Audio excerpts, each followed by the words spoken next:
Señoras y señores, vamos a comenzar este acto. En primer lugar, bienvenidos a todos a la Casa Árabe. Para la Casa Árabe es un placer presentar hoy esta conferencia sobre el intercambio de conocimiento entre religiones, precisamente a través de uno de los primeros testimonios religiosos que se conservan, como es el caso de la obra de Abraham de Tiberíades, que hoy tendremos ocasión de conocer más en detalle. Casa Árabe tiene entre sus cometidos, como institución de diplomacia pública, promover el entendimiento entre el Islam y otras culturas y contribuir al diálogo interreligioso.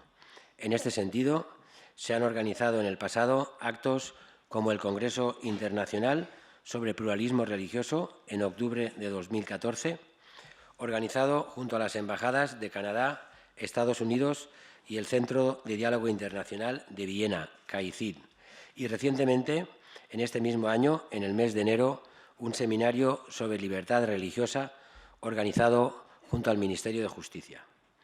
El diálogo entre las diferentes tradiciones religiosas y espirituales se perfila como un factor esencial para el establecimiento de una convivencia digna de ese nombre.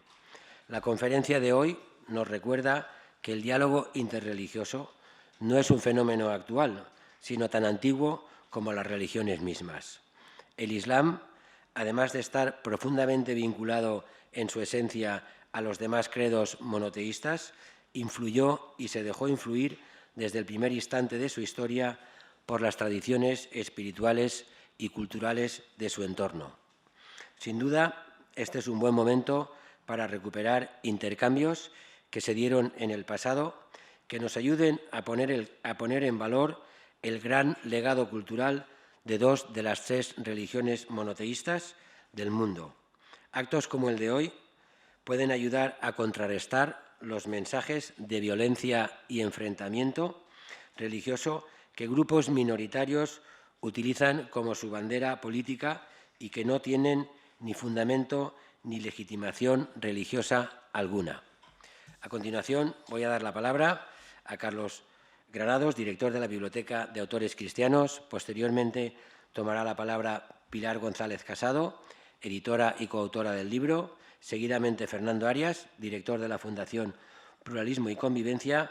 Y para finalizar, Belén Alfaro González, embajadora en misión especial para la Alianza de Civilizaciones. Muchas gracias y que disfruten. Muchas gracias. En primer lugar, agradezco a don Pedro estas palabras de presentación y también le agradezco el que nos acoja en esta casa árabe en la que celebramos hoy esta presentación, y a los miembros de la mesa, singularmente a doña Pilar, la autora, a la que también muestro el agradecimiento por haber elegido la BAC como lugar de publicación, y a doña Belén y a don Fernando. Saludo también a las autoridades aquí presentes y a los amigos y profesores que nos han reunido aquí. La BAC es una editorial que comenzó su vida editorial en el año 1943 en el seno de la Asociación Católica de Propagandistas, una editorial sobre todo de libro católico, y se congratula de esta publicación, que ha sido siempre un interés propio de la BAC, el diálogo con las religiones. Quizá el testimonio más claro había sido hasta ahora la colección Semina Verbi, en la que se han publicado desde 1974 muchas obras de diálogo con las religiones.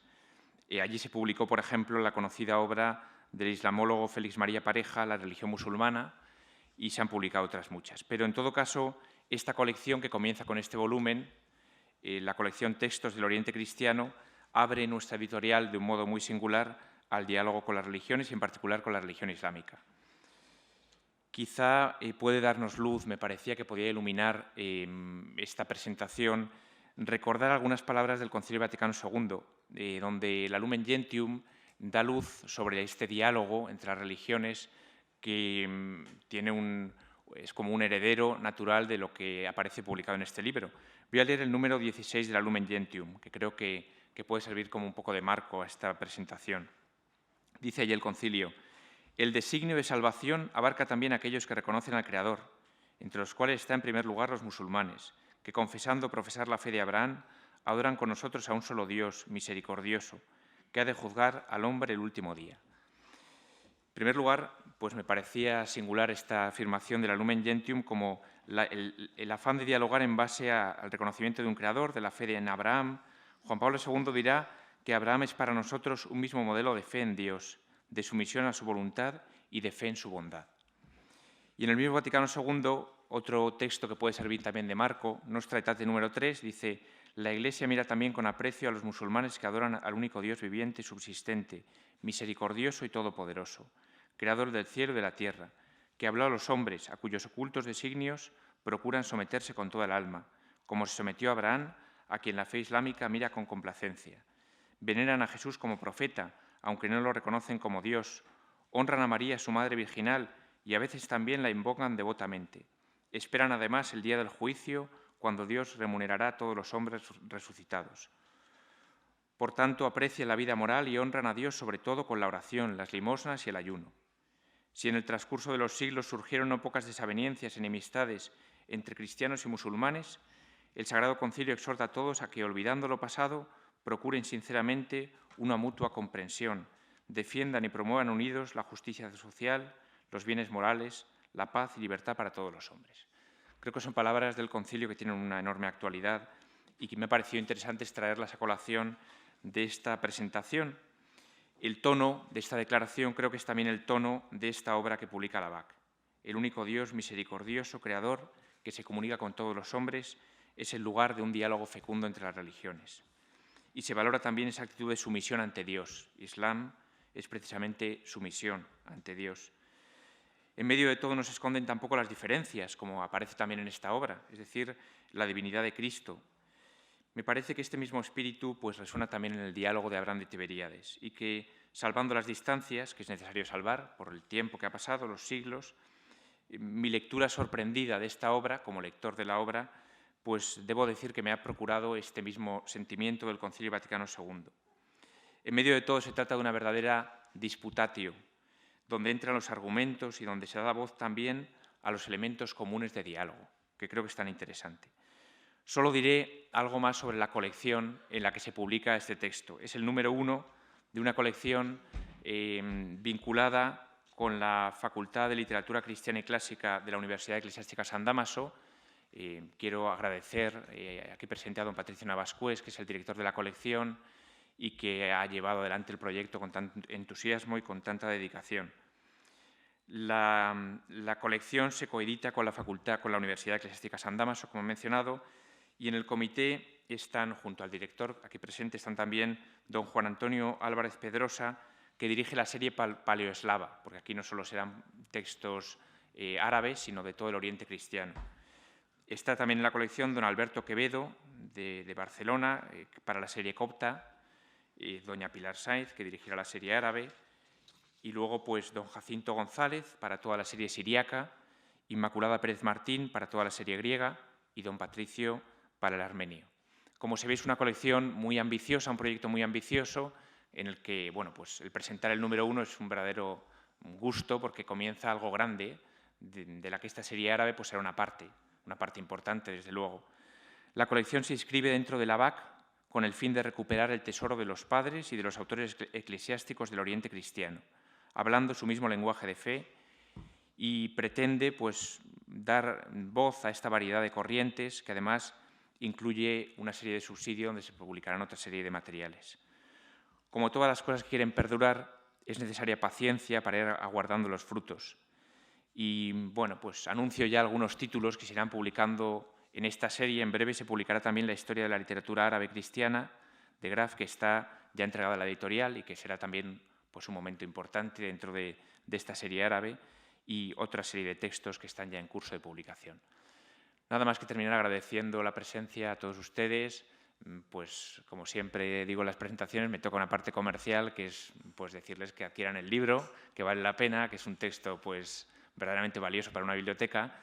Y pues de nuevo un gracias a la Casa Árabe por acoger este acto. Muchas gracias.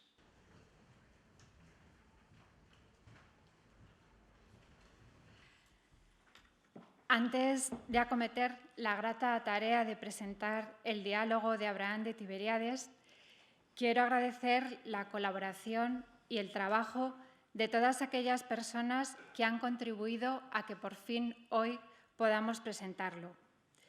Sin que el orden indique ningún tipo de preferencia, quiero dar las gracias a Casa Árabe, las personas de su director, don Pedro de Villena, y de doña Elena González, adjunta de dirección, por ceder su sede. A la Fundación Pluralismo y Convivencia, también en la persona de su director, don Fernando Arias, por interesarse por este volumen y acceder amablemente a presentarlo. A doña Belén Alfaro Hernández, embajadora en misión especial para la Alianza de las Civilizaciones, por participar en este acto y poder contar con su conferencia. Al director de la editorial BAC, don Carlos Granado, por encargarse de la edición y por su disponibilidad en todo momento. Al director de la colección, don Patricio de Navascués, por sus orientaciones durante la elaboración de la traducción, y a otros profesores de la Universidad Eclesiástica San Dámaso, como don Juan José Ayán, por sus atinadas observaciones acerca del contenido del diálogo. Y finalmente a don Juan Ramón Martínez Maurica y a doña Marisa Moro Pajuelo, también autores del libro, cuya paciente y acertada labor de traducción ha quedado definitivamente plasmada en el libro que voy a presentar. El diálogo de Abraham de Tiberíades es una obra clásica de la literatura árabe cristiana. El emir de Jerusalén, asaltado por la duda de cuál es la verdadera religión, si el Islam o el cristianismo, invita a una de sus audiencias a un grupo de musulmanes, cristianos y judíos para resolverla.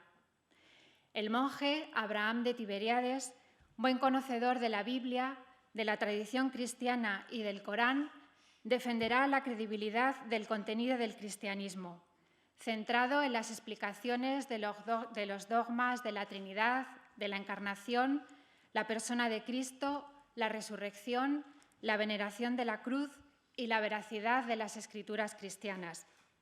Por su parte, el emir defenderá la proclamación del Islam como la última y la verdadera religión, la de Mahoma como último profeta, cuyo precursor fue el profeta Jesús, y el origen divino del Corán. No podemos constatar históricamente si este debate se celebró realmente o no, pero tanto la historia como la literatura nos ofrecen datos que pueden ayudar a aclararlo.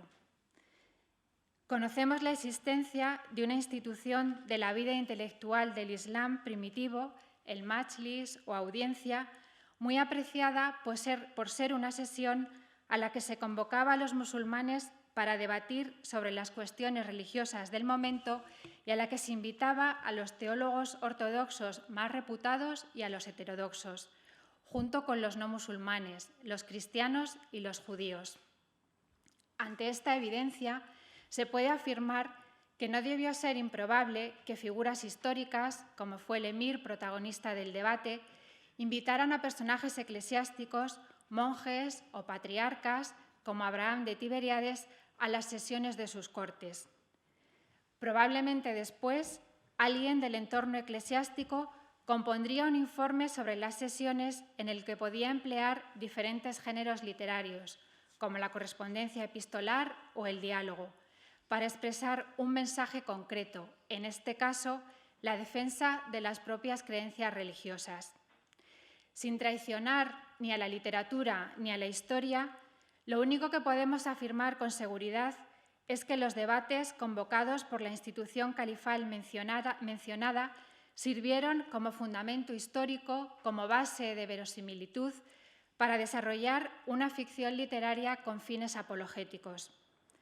El diálogo de Abraham de Tiberíades no es un informe escrito que recoja palabra por palabra lo que hablaron el monje y el emir, pero sí es un fiel reflejo del nacimiento de la controversia islamocristiana acerca de la verdadera religión y de la preocupación de la comunidad cristiana por ofrecer a sus miembros argumentos sólidos que demostraran la superioridad religiosa del lector cristiano en un momento en que las circunstancias históricas empezaban a apuntar todo lo contrario. Las medidas institucionales de islamización, la superioridad del estatuto jurídico del musulmán frente al no musulmán, las persecuciones y la apostasía de algunos cristianos, a la que se añadía su conversión al Islam, provocaron la composición de textos como este. Se trataba de delimitar claramente las diferencias y las semejanzas de ambas religiones con el fin de reforzar la identidad propia. Literariamente hablando, el diálogo de Abraham de Tiberíades desciende de sus ancestros cristianos en griego, latín y siriaco. Es continuador de un género apologético que nació por un motivo muy similar en la literatura cristiana antigua, en la que también se redactaron diálogos dirigidos a las autoridades romanas o a intelectuales paganos.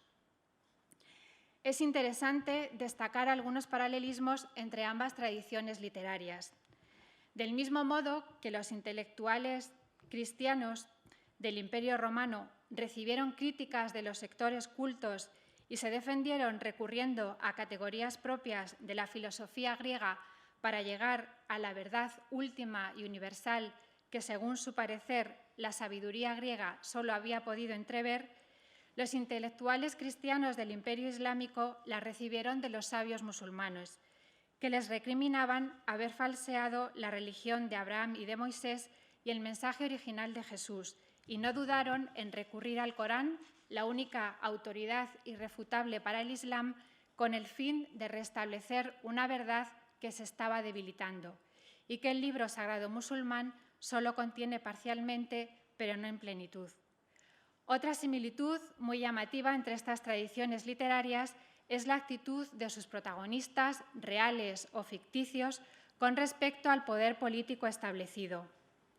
A diferencia de lo que hizo la autoridad romana, el Islam no declaró al cristianismo religión ilícita. Sin embargo, el Estatuto de Protegidos, que regía para los no musulmanes, dio lugar a una situación de inferioridad jurídica para todos aquellos que no se convertían al Islam y continuaban practicando su propia religión. Esta situación les interpelaba acerca de la legitimidad del poder, al igual que les sucedió a sus antepasados romanos. Pero a lo largo de las páginas del diálogo no se cuestiona en ninguna ocasión esta legitimidad, más bien lo contrario. El monje Abraham no escatima, sino que prodiga las alabanzas al emir. Es un rey noble como la luna resplandeciente, fundamento del Islam, espada de su autoridad, luz en sus tinieblas y protección de sus súbditos. Además, le ruega a Dios que alargue su vida y que le recompense el bien con el bien y las malas acciones con el perdón, y le califica de honrado y generoso, porque ha hecho con él lo que hubiera deseado para sí mismo. Todo ello, eco literario de la actitud de quien reconoce la legitimidad del poder político, pero sin absolutizarlo ni sacralizarlo. De aquel que, al igual que los primeros apologetas cristianos, esperan un reino escatológico y no en una alternativa política. De aquel que sabe dar al César lo que es del César y a Dios lo que es de Dios, sin dar a Dios lo del César ni al César lo de Dios. El diálogo de Abraham recoge el testigo de sus antepasados en los inicios de la literatura cristiana en árabe en el siglo IX y se lo cederá a toda una serie de diálogos con la misma forma e intenciones literarias, que fueron muy populares entre la cristiandad oriental. Es una de las muestras de una literatura árabe que se percibe a sí misma como enraizada en la tradición cristiana genuina y un buen ejemplo de lo erróneo que es identificar la literatura árabe exclusivamente con la islámica o la profana. No quiero terminar estas palabras sin mencionar el tono con el que se desarrolla el diálogo. Cada participante expone sus argumentos y rebate los del otro. El monje se perfila como buen conocedor del Islam y el emir insiste varias veces en querer conocer a fondo la religión de los cristianos. Convencido de la verdad del credo que profesa, invita al monje a hacerse musulmán, pero sin coaccionarlo, únicamente expresando las excelencias de su fe, e incluso le ofrece su protección para que pueda hablar con libertad. El monje, a su vez, convencido también de la verdad del cristianismo, que afirma explícitamente, rechaza la invitación. Nadie convence a nadie. El musulmán sigue siendo musulmán y el cristiano sigue siendo cristiano. Simplemente ambos credos quedan expuestos para que salgan a la luz sus valores, sus diferencias y sus semejanzas. Tal vez sea un juego literario que el anónimo autor del diálogo hace a su futuro lector para que sea él quien decida quién tiene razón. La solución de este juego nos corresponde ahora a nosotros. El artificio literario expresa una realidad de un modo diferente a como lo hace la historia, pero no por ella deja de ser realidad. Esta realidad es la preocupación por el entendimiento que tanto el Islam como el cristianismo intuyeron desde el comienzo de su relación. La tradición literaria de las iglesias árabes ha conservado el recuerdo de esta preocupación en otras muchas obras, al igual que sucede con la que nos traemos entre manos.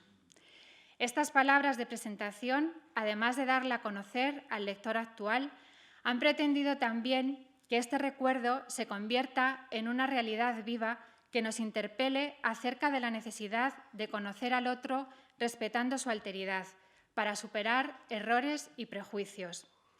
Si esto se hace realidad, con toda seguridad, contaremos con la aprobación del monje Abraham, que se habría sentido muy satisfecho al cumplirse en nosotros las palabras con las que resumió la conducta honrada y generosa del emir: haber hecho con los demás lo que queremos que hagan con nosotros mismos. Con la fe puesta en esta esperanza, quiero terminar mis palabras de presentación. Muchas gracias.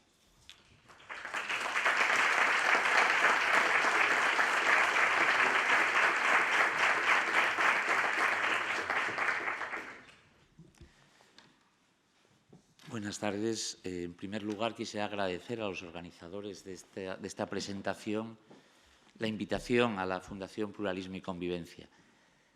Felicitar a la BAC por el inicio de esta colección, yo creo tan necesaria hoy en día en el mundo en el que vivimos, sobre diversidad religiosa, sobre el diálogo interreligioso, y felicitar a la autora por la obra, que ciertamente es una obra fácil de leer. Yo creo que se hace agradable de leer y tiene una introducción que merece la pena, ¿no? Además ya de todo el diálogo en sí, la traducción, y con un aparato crítico y un rigor que yo creo que también de agradecer, ¿no? Como decía en las últimas palabras Pilar, ciertamente el tema del libro nos sitúa ante un reto que tenemos hoy en día planteado, que yo creo que no se ha dejado de plantear, pero hoy en día yo creo que sobre otras bases que posiblemente pueden facilitar ese entendimiento al que hacía alusión, ¿no? En la obra El diálogo de Abraham de Tiberíades se refleja ya una situación de pluralismo religioso en la que conviven personas de al menos 3 confesiones, judíos, musulmanes y cristianos, y en la que una de esas confesiones, bueno, pues tiene una posición de preeminencia sobre las otras, ¿no? Como se refleja en el texto, ¿no? La desigualdad que se refleja por el estatuto jurídico, ¿no? Yo creo de los cristianos como también de los judíos en el contexto musulmán, es otro dato y elemento a tener en cuenta, ¿no? A pesar de ello, se da una situación de diálogo interreligioso que, bueno, que a las noticias históricas que tenemos pues nos parecía poco menos que increíble, ¿no? Y además parece que es histórico y parece que se dieron bastantes en ese ámbito, ¿no? En situaciones no de estricta igualdad y que además desarrolló un género literario apologético también que yo creo que no deja de hacer crecer a las propias confesiones y el saber teológico, ¿no?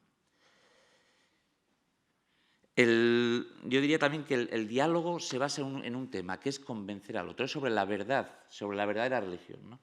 Es convencer al otro o ratificarlo en esa lucha, ¿no? De los creyentes cristianos para que se mantengan en un contexto adverso, se mantengan en su creencia cristiana, y los musulmanes para que transiten hacia la fe del Islam, ¿no? Como decía, actualmente el pluralismo religioso es un elemento constitutivo de las sociedades modernas. Yo creo que cada vez tenemos pues una presencia más plural y yo creo que en un ámbito de mayor libertad. Al menos eso es lo que nos dicen nuestros marcos jurídicos, o los marcos jurídicos de una parte importante de nuestras sociedades. Quisiera hacer un poco hincapié en eso, ¿no? la creencia, la fe, contrariamente a lo que se estaba preconizando, continúa siendo un aspecto importante de la constitución de nuestras sociedades, ¿no? Especialmente sensible, tanto en el ámbito social como en el personal. Tiene una gran importancia en la configuración de la identidad personal y de la convivencia social. Históricamente ha dado lugar a muchos y diversos conflictos, ¿no? De hecho, se recoge como un elemento importante en la Declaración de los Derechos Humanos y en el compromiso que los distintos miembros de las Naciones Unidas pues han firmado, ¿no? Por el respeto universal y efectivo de este derecho junto a los otros derechos y derechos y libertades fundamentales del hombre, ¿no? El artículo 18 lo recoge: toda persona tiene derecho a la libertad de pensamiento, de conciencia y de religión. Este derecho incluye la libertad de cambiar de religión o de creencia, así como la libertad de manifestar su religión o su creencia individual y colectivamente, ¿no? Cada día más países, entre los que se encuentra España, dotaron al derecho a libertad religiosa y de convicciones de una especial protección.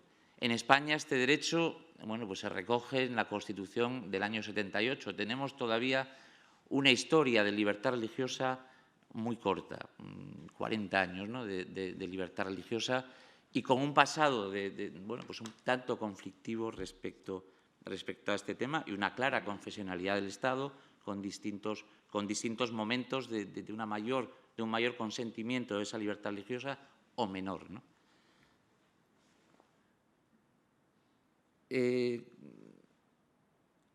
¿Cómo está regulado este derecho en el marco jurídico constitucional?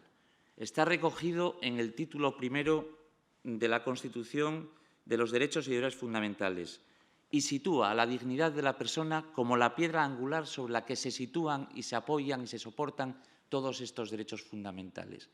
Aquí me gustaría hacer esta mención especial porque ya cambiamos nuestro objetivo respecto al diálogo que se estaba planteando en el libro.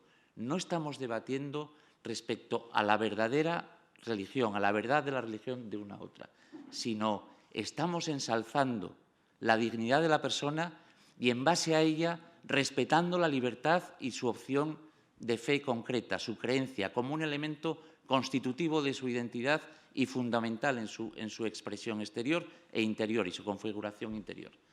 Esto lo dice la Constitución española, también lo reconoce la Iglesia Católica en su Declaración Dignitatis Humanae en el Concilio Vaticano II, que precisamente también cambia ese punto focal respecto a la verdadera religión para respetar por encima de ello a la persona humana, la libertad, la dignidad humana, como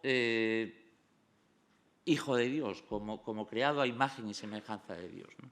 Yo creo que es importante porque esto posiblemente va a facilitar muchísimo la convivencia, va a facilitar muchísimo el diálogo y el entendimiento entre unos y otros. No es sacar mi verdad, sino también es entender al otro, respetarlo y facilitar que el otro pueda vivir con arreglo a su fe, ¿no?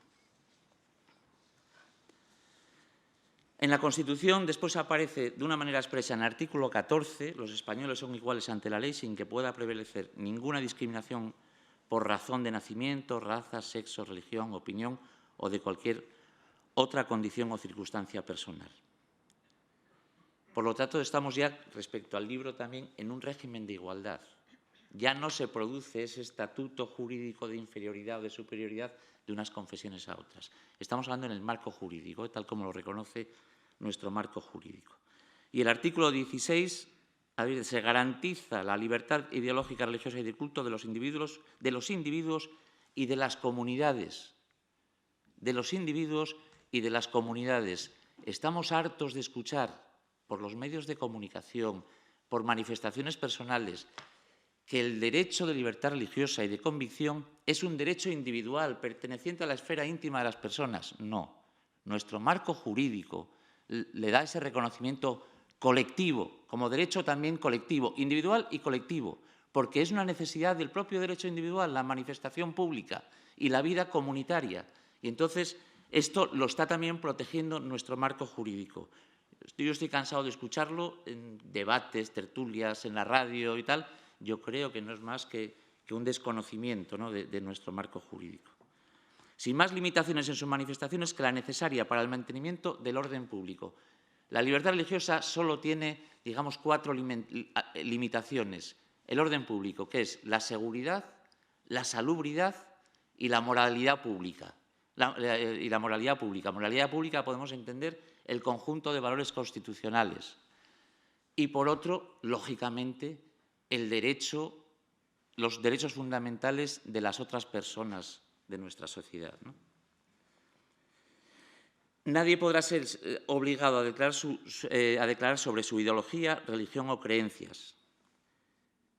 Ninguna confesión tendrá carácter estatal. Yo creo que otra de las diferencias respecto al libro, ¿no?, y respecto también a nuestra, que es la separación entre cualquier iglesia o confesión religiosa y el Estado, que exige una postura de neutralidad del Estado respecto a todos. Esa postura de neutralidad garantizaría y favorecería un marco adecuado para la convivencia y el entendimiento entre todas las confesiones.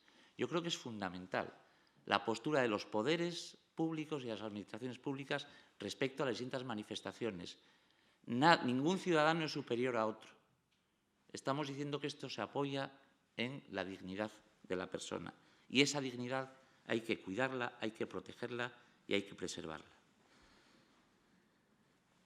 Ahora quisiera, ver también la Constitución española del año 78 dio lugar a la ley orgánica, a su desarrollo, que es la Ley Orgánica de Libertad Religiosa del año 80. Y también, perdonadme, voy a hacer hincapié en algunos derechos que reconoce, porque yo creo que también estamos transidos de un desconocimiento de este marco de libertad religiosa, ¿no? Porque a veces se entiende como concesiones a las distintas confesiones. Yo estoy poniendo a todas las confesiones, hombre, a las minoritarias en nuestro Estado, con más razón, porque tienen una carrera todavía, necesitan de un respaldo y un apoyo institucional para poder llegar a esa situación, ¿no?, de igualdad. El artículo 2, donde refiere los derechos individuales y colectivos, la libertad religiosa y de culto garantizada por la Constitución comprende, con la consiguiente inmunidad de coacción, el derecho de toda persona a profesar las creencias religiosas que libremente elija o no profesar ninguna, cambiar de confesión, abandonar la que tenía, manifestar sus propias creencias o la ausencia o abstenerse de declarar sobre ellas. Practicar los actos de culto y recibir asistencia religiosa de su propia confesión, conmemorar sus festividades, celebrar sus ritos matrimoniales. Yo creo que esto es un reconocimiento que todavía hoy, después del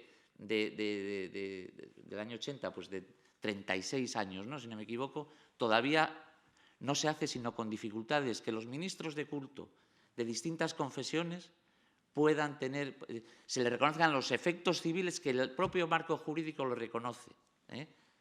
Creo que es importante tener. Recibir sepultura digna sin discriminación por motivos religiosos. Hay determinadas confesiones religiosas que tienen unas especificidades en cuanto al ritual funerario, al enterramiento, y eso supone, pues, dar una cobertura, supone tenerlo en cuenta, tener en consideración esto. Yo creo que es un acto también en el que uno, en un momento en que es necesario el reconocimiento de esa ciudadanía. Yo lo planteo desde el enfoque de la ciudadanía, ¿no?, del reconocimiento de esa ciudadanía como pues militante o adscrito a una determinada religión.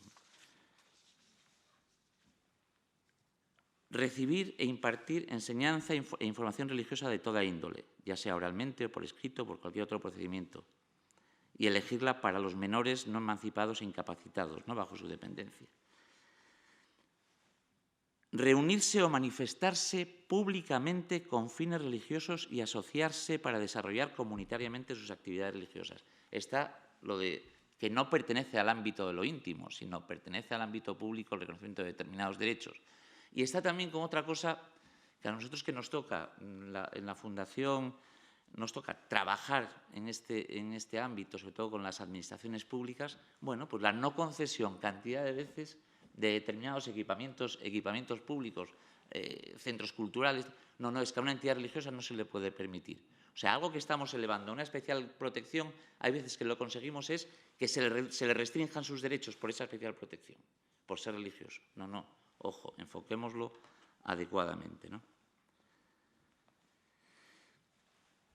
Asimismo, comprende el derecho de las iglesias, confesiones y comunidades religiosas a establecer sus lugares de culto o de reunión con fines religiosos. Aquí también creo que es necesario bueno, pues plantear un poco la situación en la que se encuentran muchas iglesias, comunidades religiosas de distintas confesiones, por la dificultad de abrir un lugar de culto. Si hay algo que es esencial, que es fundamental para poder profesar la fe, yo creo que toda persona que profesa algo que es fundamental es tener ese espacio de reunión, ese espacio dedicado al culto y además en un lugar público. Yo creo que es bueno que sea en un espacio dentro de la trama urbana, porque eso al final lo que va a transmitir es cómo es realmente nuestra sociedad, quiénes somos los componentes de esta sociedad y que gocen de total libertad unos y otros y que no se pongan dificultades para abrir lugares de culto, que todavía hoy se siguen poniendo, ¿no? Por desconocimiento, por miedo, por prejuicio, por lo que sea, por muchas maneras, por muchas cuestiones, ¿no?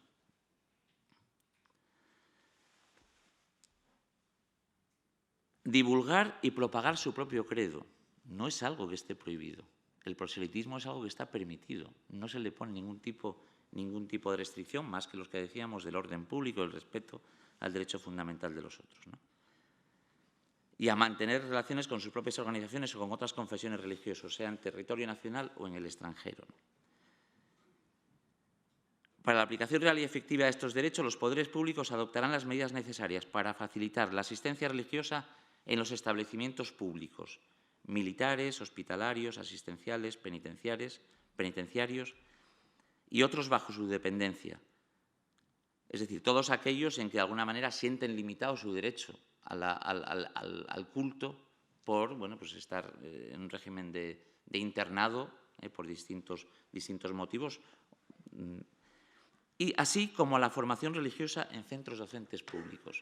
Otro elemento que también está permitido en la enseñanza religiosa en centros, sobre todo en España está reconocida a 3 confesiones que, como veremos después, han firmado acuerdo con el Estado, aparte de la Iglesia Católica, que lo tiene reconocido desde el año 78 en la firma también de los acuerdos con el Estado. Desde el año 92 lo tiene reconocido la Iglesia evangélica o protestante, o las iglesias evangélicas y protestantes, la comunidad musulmana y la comunidad judía.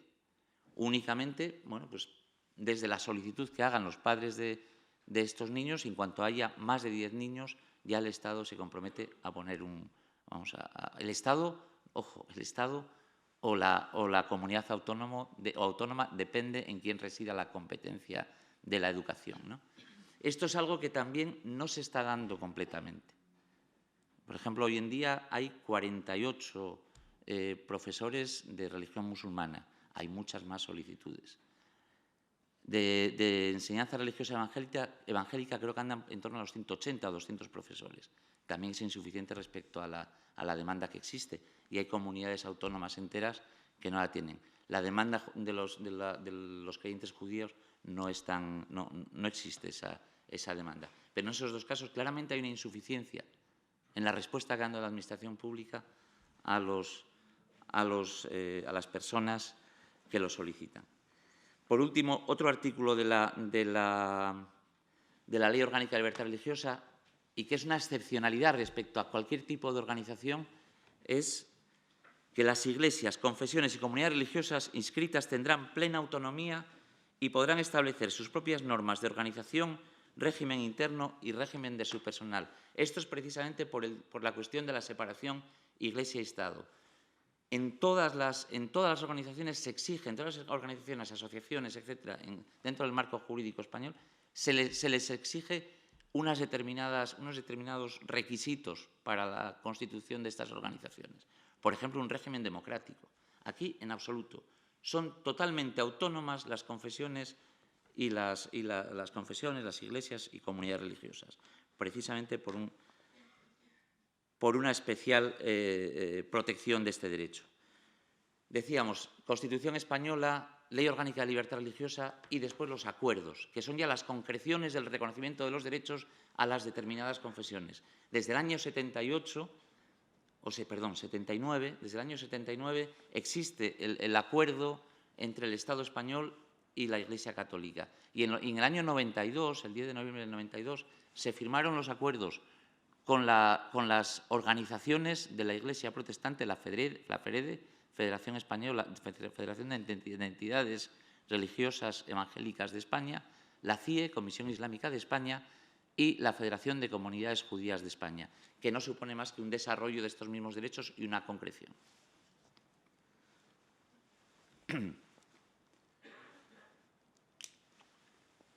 Como vemos, tenemos un marco jurídico con un reconocimiento muy amplio de derechos a las distintas confesiones religiosas y convicciones, pero la definición y el reconocimiento del derecho no es suficiente. Es necesario que lo acompañe una gestión que garantice el acceso al ejercicio de dicho derecho. Y esto se genera una situación un tanto compleja. Precisamente por la protección especial del derecho de libertad religiosa, el ámbito normativo se reserva únicamente a la Administración del Estado. Pero después las competencias que muchas veces van a regular, van a administrar ese mismo derecho, están transferidas a las comunidades autónomas. Antes lo decía, tengo derecho a recibir educación evangélica. Voy a mi colegio y yo estoy en la Comunidad Valenciana. Solicito esto y no se me concede, porque la Comunidad Valenciana no lo concede. Ahí hay un... Y después otros cuya competencia ejecutiva reside en los ayuntamientos. Antes comentaba los problemas que muchas veces tienen determinadas confesiones para abrir un lugar de culto. Eso es algo que tiene la competencia, salvo alguna normativa de carácter comunitario, reside directamente en el ámbito municipal, en el urbanismo. La legislación es estatal. Posiblemente el que está arbitrando y administrando los criterios para abrir un lugar de culto no es consciente en absoluto que con una determinada actuación está privando de un derecho fundamental a una comunidad religiosa, a unas personas que profesan una determinada comunidad.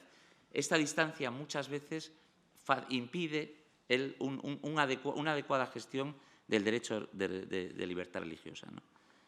El ámbito municipal es prioritario en la vivencia de este derecho fundamental y en la evidencia de la atención a aspectos que son esenciales en la identidad y dignidad de las personas, ¿no? Desde el punto de vista sociológico es fundamental para sentirse parte de la sociedad. La no atención a estas necesidades fundamentales de las personas, que como hemos visto tienen su reconocimiento jurídico, puede provocar una situación de desafección social. O sea, yo no me siento atendido en algún tipo de necesidades que para mí son fundamentales y que debían serlo también para aquellos gestores políticos, aquellos gestores de los derechos y las necesidades de los ciudadanos. Yo creo que esto todavía nos queda un recorrido, yo creo que tendríamos que ir impulsándolo. Y también, desde el punto de vista de la sociedad en general, cada vez tenemos que ir siendo conscientes de la sociedad en la que vivimos. Hemos vivido una sociedad que a lo mejor durante varias décadas y tal, y más que décadas, desde el punto de vista religioso era monocolor. Hoy en día claramente es plural. Y eso yo creo que es importante que lo tengamos todos en cuenta. Yo creo que es importante, no es una función únicamente de las administraciones públicas, no es una responsabilidad de los gestores, de las personas que tienen una determinada creencia, sino que todos debemos apoyar y debemos empujar en esta dirección. Creo que eso no tiene sino un beneficio para todos los que vivimos en esta sociedad, ¿no? Respecto a la situación actual de España, voy a dar unos números para hacernos más o menos cargo. Actualmente, por lugares de culto, estamos hablando de unos 23.000, según la Conferencia Episcopal, 23.000 lugares de culto católicos. Y estamos hablando de unos 6.500 lugares de culto de confesiones minoritarias, de los cuales un 57% son iglesias protestantes, un 22% oratorios o mezquitas musulmanas, un 11% salones del Reino de Testigos de Jehová y las demás ya de un 2,8% en adelante, ¿no? Nada más, yo creo que lo que queríamos era también reflejar una situación real de la composición de nuestra sociedad.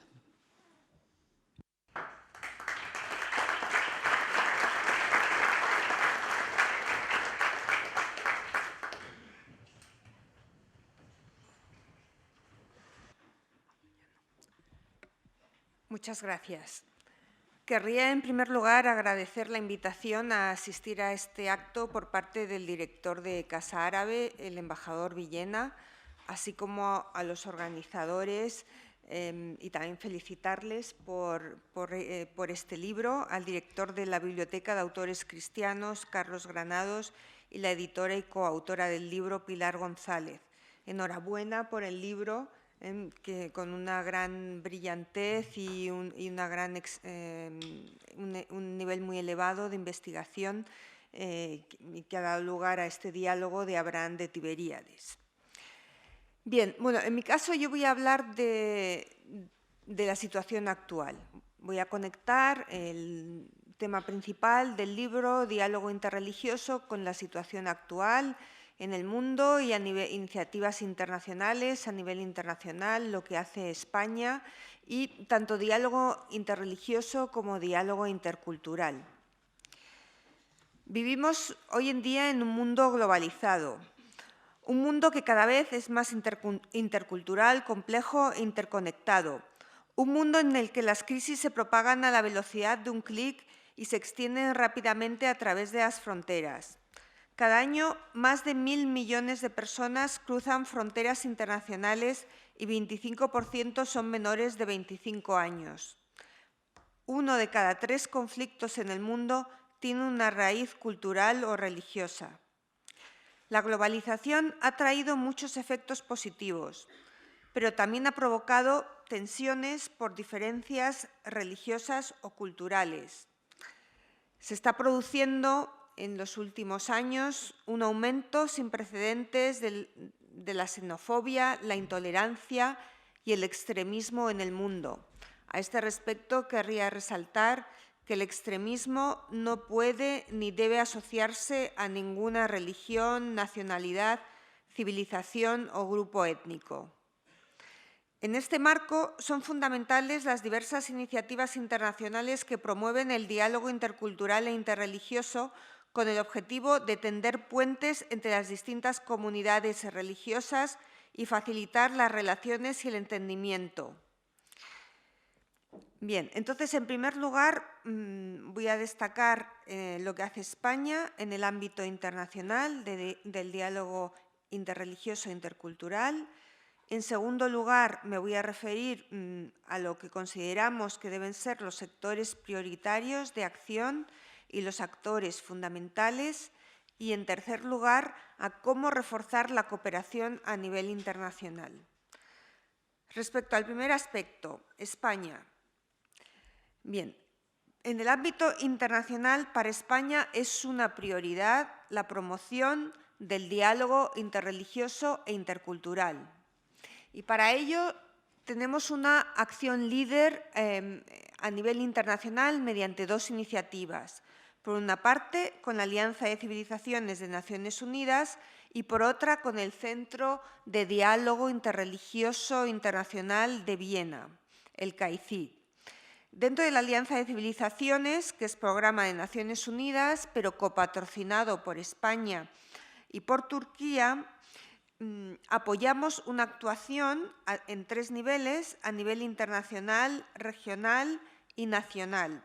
A nivel internacional, la Alianza desarrolla proyectos y programas en 4 campos: en educación, juventud, migración y medios de comunicación, con, por ejemplo, escuelas de verano para jóvenes, intercambios de estudiantes de países del mundo árabe que vienen a Europa y estudiantes o líderes, jóvenes líderes emergentes de países europeos que visitan los países árabes.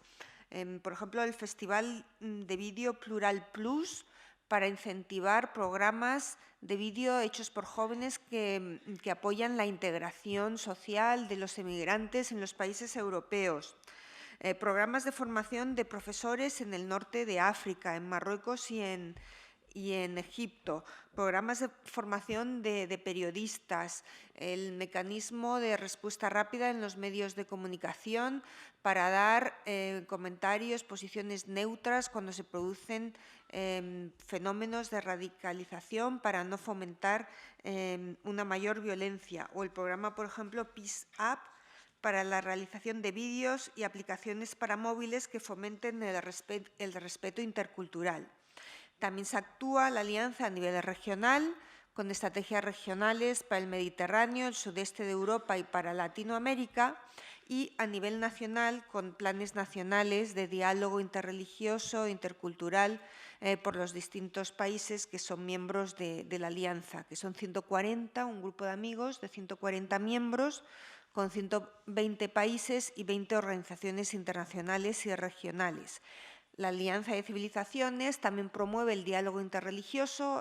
Hace poco ha organizado una reunión en la Asamblea General de Naciones Unidas de líderes religiosos, junto con el Secretario General de Naciones Unidas, con objetivo de reforzar la lucha contra el extremismo violento y fomentar el diálogo. Otra vía de acción de España dentro de su política exterior es el CAICID, el Centro Internacional Rey Abdullah bin Abdulaziz, para el diálogo interreligioso e intercultural, un centro, una organización internacional fundada por España junto con Arabia Saudí y Austria, y en la que la Santa Sede es observador fundador. Realiza programas de fomentando diálogo interreligioso, la educación interreligiosa, y también programas para fomentar la prevención de conflictos en el mundo. Destacan últimamente, por ejemplo, el programa de protección de la diversidad religiosa y cultural en Oriente Medio. Ha realizado diversas conferencias internacionales con los máximos líderes religiosos, cristianos, musulmanes, judíos, yazidíes, a favor de la paz en Oriente Medio, con declaraciones de los líderes religiosos contra la violencia en nombre de la religión en Irak, en Siria, en toda la zona de Oriente Medio. Han apoyado el concepto de ciudadanía en común en los países de Oriente Medio, la ciudadanía y no las agrupaciones por etnias o religiones, que no haya discriminación, sino un apoyo a la igualdad de todos basada en el concepto de ciudadanía común en los países de Oriente Medio. Han aprobado los máximos líderes religiosos recomendaciones de acción para la revisión de los currícula educativos, para una visión tolerante de todas las religiones y culturas, también a favor de programas en los medios de comunicación social y cursos de formación para los profesionales de los medios sobre cómo transmitir la imagen del otro. Además de estos programas en Oriente Medio, dentro del CAICID, España promueve también acciones de diálogo interreligioso en países en conflicto, como por ejemplo en varios países africanos, como República Centroafricana, donde ahí ha surgido una iniciativa de los propios líderes religiosos católicos y musulmanes, que se han manifestado en contra de lo que consideraban que se estaba utilizando la religión para fines políticos dentro del conflicto interno que asolaba en el país, y se han manifestado en contra diciendo que esto no tenía nada que ver con la religión y que ellos no apoyaban en absoluto el conflicto que estaba teniendo lugar. El CAICID está realizando distintos programas de apoyo a estos líderes religiosos, de apoyo a que tengan una secretaría, de apoyo a la transmisión de sus mensajes a través de radios locales, para una difusión de este mensaje de diálogo interreligioso dentro de la República Centroafricana. También otros programas, por ejemplo, en Nigeria y en Tanzania, a favor del diálogo interreligioso. Bien, aparte de esta participación como líder de España en estas iniciativas, como copatrocinador de la Alianza de Civilizaciones y como fundador del CAICID, ahora me voy a referir a qué sectores y actores consideramos que son prioritarios a nivel internacional. Entonces, dentro de los sectores, creemos que hay tres: educación interreligiosa e intercultural, el ciberespacio y los medios de comunicación. Educación interreligiosa e intercultural es más necesaria que nunca. Es necesario promover estrategias formativas que fomenten los intercambios interregionales de alumnos y de profesores. Educación formal, tanto en la educación formal e informal. Educación para la paz. Incluir problemas de resolución de conflictos en las escuelas y universidades, que estén, asimismo, también los textos religiosos favorables, educación sobre los textos religiosos que son favorables a la paz y resolución de conflictos. Revisión de los programas de estudio para asegurar su coherencia con el respeto de todas las religiones y culturas. En segundo lugar, el ciberespacio. Es el reto del futuro. Internet, los medios de comunicación social, necesidad de fomentar la tolerancia en estos medios, necesidad de que los líderes religiosos también su voz sea oída en estos medios. Consideramos que esto es fundamental de cara al futuro. Tercero, los medios tradicionales de comunicación, prensa escrita, prensa también por Internet, es la alfabetización mediática de jóvenes en medios de comunicación y de líderes religiosos de países islámicos y de todas las religiones. Consideramos que esto es fundamental. Actores fundamentales, los jóvenes, dirigirse a los jóvenes, que ellos mismos también promuevan, sean actores en la promoción del respeto interreligioso e intercultural, que ellos mismos promuevan iniciativas en este sentido.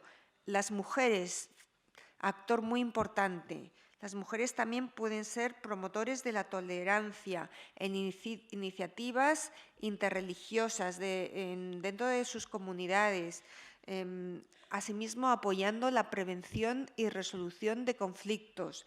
Las mujeres tienen un papel muy importante que jugar en este área. Y tercer actor, los líderes religiosos. Pueden desempeñar un papel fundamental en la construcción de la paz. Necesitamos crear plataformas de líderes religiosos a favor de la paz en las zonas de conflicto donde es más urgente actuar. En Libia, en Siria, en Israel, Palestina, en Irak. Tenemos que crear redes de líderes religiosos locales que participen en actividades concretas para promover la coexistencia pacífica. Hay que ofrecer formación a los actores religiosos para que puedan contribuir eficazmente a la paz en el ámbito local y nacional.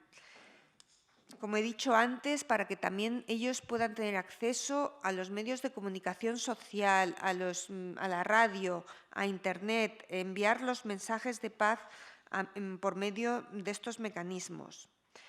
Hemos visto en el pasado iniciativas de organizaciones religiosas promoviendo diálogos de paz en Mozambique, en Burundi, en los Balcanes, en República Centroafricana que he citado antes, Sudán, Sri Lanka. En 2014 el Papa Francisco complementó el proceso de paz israelo-palestino con un diálogo interreligioso en una reunión con los presidentes Abbas y Pérez para rezar a favor de la paz. Entonces, creo que es fundamental apoyar toda esta clase de iniciativas y de plataformas y redes de líderes religiosos de todas las religiones a favor de la paz y contra el extremismo violento y la radicalización. Tercer punto, ¿cómo reforzar más el entendimiento interreligioso e intercultural a nivel internacional? Aquí voy a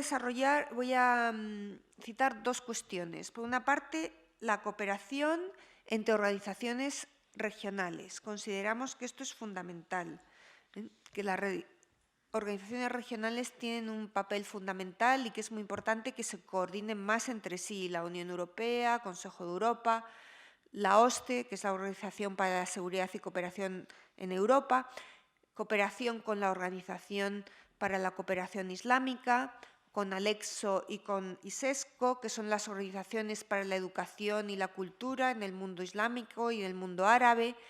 Consideramos fundamental una mayor cooperación entre estas organizaciones, entre sí, con proyectos, con lo que hacen para avanzar hacia un mayor entendimiento eficaz entre culturas y religiones. Y segundo aspecto que quisiera resaltar es la función de diplomacia preventiva que juega en el diálogo intercultural e interreligioso. Y a este respecto, querría resaltar algunas propuestas que, ya para finalizar, algunas propuestas que ha presentado España en el ámbito del Consejo de Seguridad de Naciones Unidas y dentro de Naciones Unidas.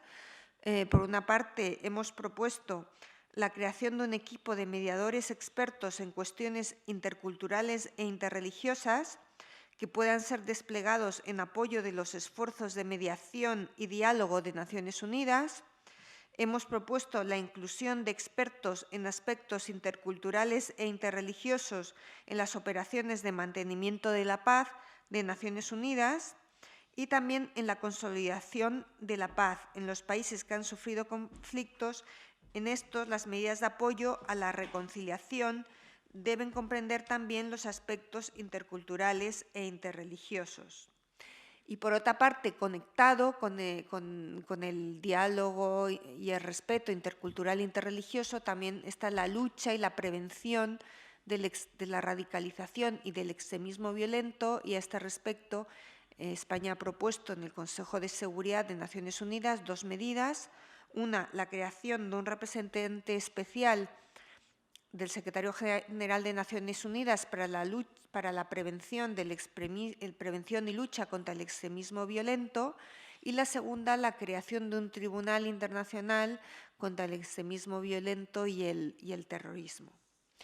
Bien, finalmente quisiera resaltar simplemente que esto es una responsabilidad compartida, que los Estados y los gobiernos tenemos una responsabilidad de luchar, de trabajar en estas cuestiones y con iniciativas que promuevan el diálogo y el entendimiento, pero que es fundamental en esto la sociedad civil, las organizaciones no gubernamentales, los líderes religiosos, jóvenes, mujeres, universidades, fundaciones, asociaciones. Esto es una tarea de todos y el papel de la sociedad civil es fundamental. Y finalmente me gustaría ya finalizar haciendo una referencia a la tradición de tolerancia y respeto a la diversidad cultural en la España medieval.